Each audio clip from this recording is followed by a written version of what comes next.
Good morning students. Mechanics की जो last lecture था उसमें मैंने 3 डायमेंशन में अगर रोटेशनल फ्रेम में ट्रांसफॉर्मेशन की बात की थी। हमने लिया था कि एक कोई हमारा इनर्शियल रेफरेंस फ्रेम है जो स्थिर है, उसके रेस्पेक्ट में दूसरा रेफरेंस फ्रेम नियत कोणीय वेग से गति कर रहा है और 3 डायमेंशनल कर रहा है, अर्थात एक्स, वाई और जेड तीनों ही कोऑर्डिनेट नियत कोणीय वेग से गति कर रहे हैं। उस स्थिति के अंदर हमने वेग के रूपांतरण को देखा था और त्वरण के रूपांतरण को देखा। उससे जो एक महत्वपूर्ण रिजल्ट आया वो कि रोटेशनल फ्रेम के अंदर 2 आभासी बल कार्य करते हैं। पहला सेंट्रीफ्यूगल फोर्स, अब केंद्रीय बल, जो हम पहले से बात करते हैं कि जब कोई वस्तु वृत्ताकार गति में होती है तो उस पर सेंट्रीफ्यूगल फोर्स लगता है। लेकिन साथ में यह एक इंपॉर्टेंट टर्म आई कोरियोलिस बल की। हमने कहा कि कोई वस्तु जब रोटेशनल फ्रेम की बात करते हैं तो वहां पर एक अतिरिक्त छद्म बल लग रहा है, कोरियोलिस बल, जिसका मान हमने निकाला -2m omega cross v dash. Means rotational frame के अंदर एक अतिरिक्त छद्म बल कार्य कर रहा है, वो कोरियोलिस बल है।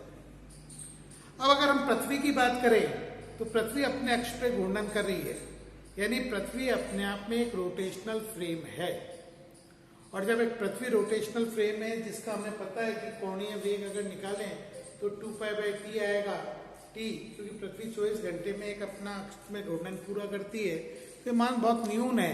सामान्य परिस्थिति के अंदर हम इसको नेग्लिजिबल मान के इसको इनर्शियल मान लेते हैं, बट जब गहराई से बात करते हैं, अब जब हम माइन्यूटली स्टडी करते हैं तो इसको नेग्लेक्ट नहीं कर सकते, क्योंकि किसी भी स्थान पे जो पृथ्वी का ओमेगा है उसको हम इस तरह से ले सकते हैं। मान लीजिए हमको एक आर्बिट्री पॉइंट लेते हैं और उस आर्बिट्री पॉइंट पे जो पॉइंट जहां ऑब्जर्वेशन है उसी को हम मूल बिंदु मान के XYZ कोऑर्डिनेट लेते हैं, तो हमारे पास अगर वहां का अक्षांश कोण लैम्डा है तो कोणीय वेग हो जाएगा J dash omega cos lambda plus K dash omega sine lambda. इसको हमें याद रखना है कि भाई अगर हम वहां पर जो कोऑर्डिनेट सिस्टम है, ध्यान रखिएगा रोटेशनल फ्रेम वाले जो कोऑर्डिनेट्स है उनको I dash, J dash, K dash से लेते हैं।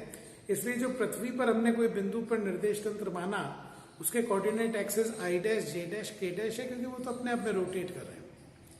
अब किसी आर्बिट्री पॉइंट जहां का अक्षांश कोण लैम्डा है तो वहां कोणीय वेग के अगर घटक निकालता हूं तो J और K कंपोनेंट है, I कंपोनेंट वहां पर नहीं आ रहा है। J कंपोनेंट उसका जो आ रहा है वो ओमेगा कॉस लैम्डा है और K कंपोनेंट हमारा वहां पे ओमेगा साइन लैम्डा है।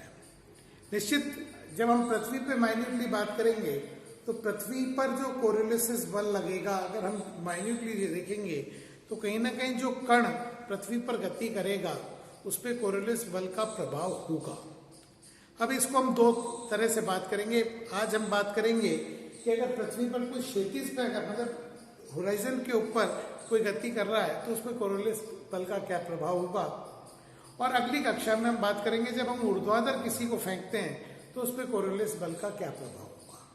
तो सबसे पहले आज की क्लास के हिसाब से पृथ्वी पर क्षैतिज दिशा में गतिशील कण पर कोरियोलिस बल के प्रभाव के लिए मैंने मान लिया कि एक कोई कण है जो क्षैतिज में गति कर रहा है।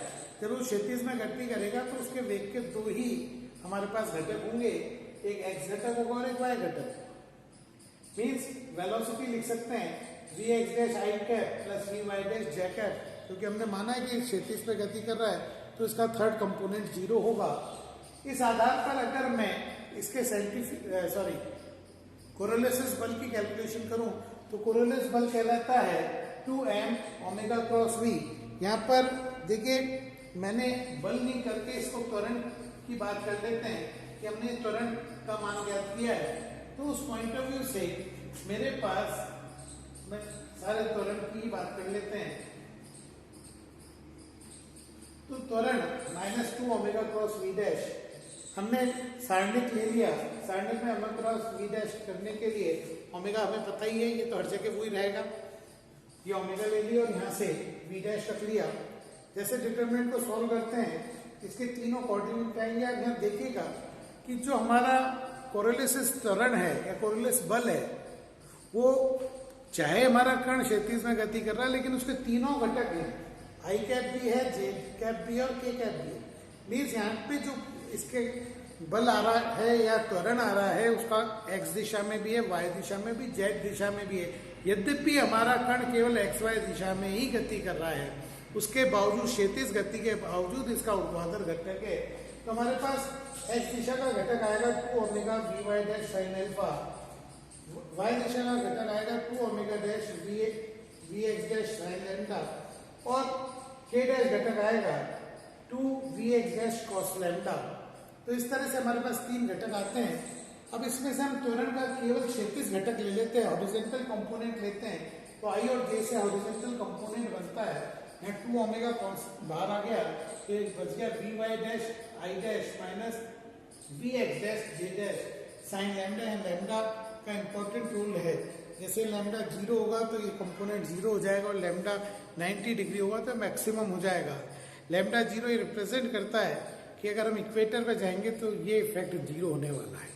खैर, अगर हम वहीं पर इसका मैग्नीट्यूड निकालें तो आपको पता है X square plus Y square component से निकालेंगे तो मेरे पास आ जाएगा 2 omega V dash sine alpha.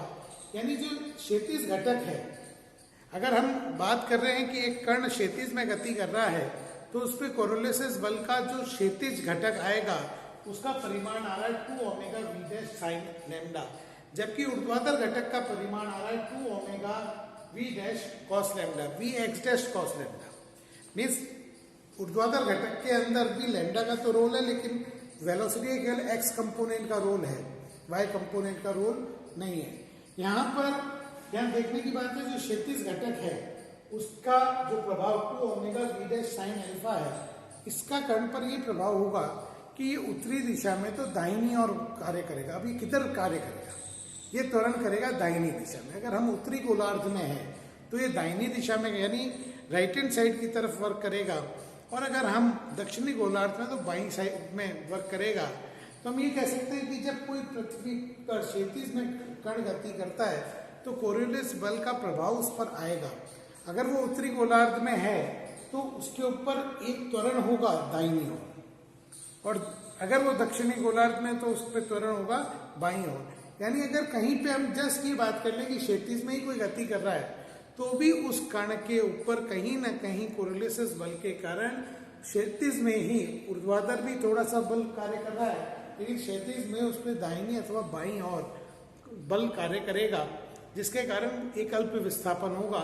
सामान्यतः हम उसे नेग्लिजिबल मान लेते हैं, लेकिन अगर हम इसे वर्कआउट करेंगे तो हम कहीं ना कहीं एक अल्प मान ज्ञात करेंगे कि हम अगर बात कर रहे हैं कि क्षैतिज में कोई कण गति कर रहा है तो वो कहीं ना कहीं दाईं या बाईं और हल्का सा डिस्प्लेस होगा, और उसका कारण है कोरियोलिस बल। तो इस तरह से हमने पृथ्वी पर क्षैतिज दिशा में गतिशील पर कोरियोलिसिस बल के प्रभाव की जब बात करते हैं तो हमने कोरियोलिस त्वरण का क्षैतिज और ऊर्ध्वाधर घटक निकाला। हमने पाया कि जो क्षैतिज घटक है वो उत्तरी गोलार्ध में दाईं ओर कार्य करता है और दक्षिणी गोलार्ध में बाईं ओर कार्य करता है। ये डेरिवेशन न्यूमेरिकल हमारे एग्जामिनेशन के हिसाब से बहुत महत्वपूर्ण है। अब बात आती है इसके प्रैक्टिकल इफेक्ट्स क्या हैं, मीन्स किस चीज़ को हम इससे एक्सप्लेन कर सकते हैं। तो मूलतः देखिए, पृथ्वी जो नदियों में कटाव होता है उसको हम इसकी सहायता से एक्सप्लेन कर सकते हैं। इसी तरह से जो चक्रवात आता है, कई बार हम देखते हैं कि चक्रवात उठता है, तो चक्रवात को भी हम इससे एक्सप्लेन कर सकते हैं। सबसे पहले बात करते हैं नदियों में किनारे पर जो भूमि का कटाव होता है। तो देखिए, अगर कोई नदी उत्तरी गोलार्ध में बह रही है तो हम पाएंगे कि उसके पर कोरियोलिसिस बल कार्य करता है, वो सीधी रेखा में गति कर रही है, तब भी उसके दाहिनी ओर एक अतिरिक्त बल कार्य करता है, और उत्तरी गोलार्ध में वो दाईं ओर की कुछ भूमि को काट देता है। यानी जो नदियों का कटाव है वो हम कोरियोलिसिस बल से एक्सप्लेन कर सकते हैं। इसी तरह से अगर कोई नदी दक्षिणी गोलार्ध में बह रही है तो उसमें बाईं ओर की कुछ भूमि का कटाव होगा, क्योंकि इसके ऊपर एक अतिरिक्त जो बल लग रहा है, कोरियोलिस बल लग रहा है, वो बाईं ओर है, तो बाईं ओर की कुछ भूमि का कटाव कर देता है। इस तरह से हम नदियों में जो भूमि का कटाव है उसका कारण कोरियोलिसिस बल से एक्सप्लेन कर सकते हैं। इसी तरह से बात आती है चक्रवात की। कई बार गर्मियों में क्या होता है कि तापमान के बहुत ज्यादा अंतर से जब दाब बढ़ता है तो दाब कम हो जाता है। दाब कम होने से वहां पे वायु का वेग बढ़ने लगता है। अब जब वायु का वेग बढ़ेगा तो उत्तरी गोलार्ध में जब कोई वायु बहुत तेज वेग से आएगी तो निश्चित ही उसके ऊपर दाहिनी और एक अतिरिक्त कोरियोलिसिस बल भी वर्क करेगा। इसका मतलब हमारी वायु सीधी नहीं जाके एक सर्पिलाकार गति करने लगती है। यहाँ चाहे उत्तरी गोलार्ध हो चाहे दक्षिणी गोलार्ध हो, फर्क इतना है कि उत्तरी गोलार्ध के अंदर क्योंकि अतिरिक्त बल दाहिनी ओर लगेगा, तो दाहिनी ओर लगने के कारण उसकी गति कुछ और होगी, दक्षिणी गोलार्ध में उसके विपरीत होगी। तो हम ये कह सकते हैं कि चक्रवात को भी हम इसकी सहायता से एक्सप्लेन कर सकते हैं। ये हमारा आज का यहाँ टॉपिक कंप्लीट होता है। नेक्स्ट क्लास के अंदर हम बात करेंगे जब पृथ्वी पर कोई ऊर्ध्वाधर पिंड फेंकते हैं तो उसका विस्थापन होता है। सामान्यतः हम कहते हैं कि अगर एक वस्तु को ऊपर फेंक रहे हैं तो सीधा ऊपर फेंकते हैं तो सीधा नीचे आना चाहिए, हम पढ़ते हैं। लेकिन अगर हम माइन्यूटली देखते हैं तो हम पाते हैं कि हम कितना ही स्ट्रेट अपवर्ड फेंक ले, जब वस्तु वापस पृथ्वी पर नीचे की ओर आती है तो अपने मूल ट्रेजेक्ट्री से थोड़ा सा डिस्प्लेस्ड होती है, चाहे वो दाईं ओर चाहे बाईं ओर। इसका भी मूल कारण कोरियोलिसिस बल है। तो अगली कक्षा में हम ऊर्ध्वाधर में अगर कोई वस्तु फेंकते हैं तो ऊपर जाने और नीचे आने पर उस पर कोरियोलिस बल का क्या प्रभाव होगा, इसको डिस्कस करेंगे। आज का क्लास हमारी यहाँ ओवर होती है। Thank you.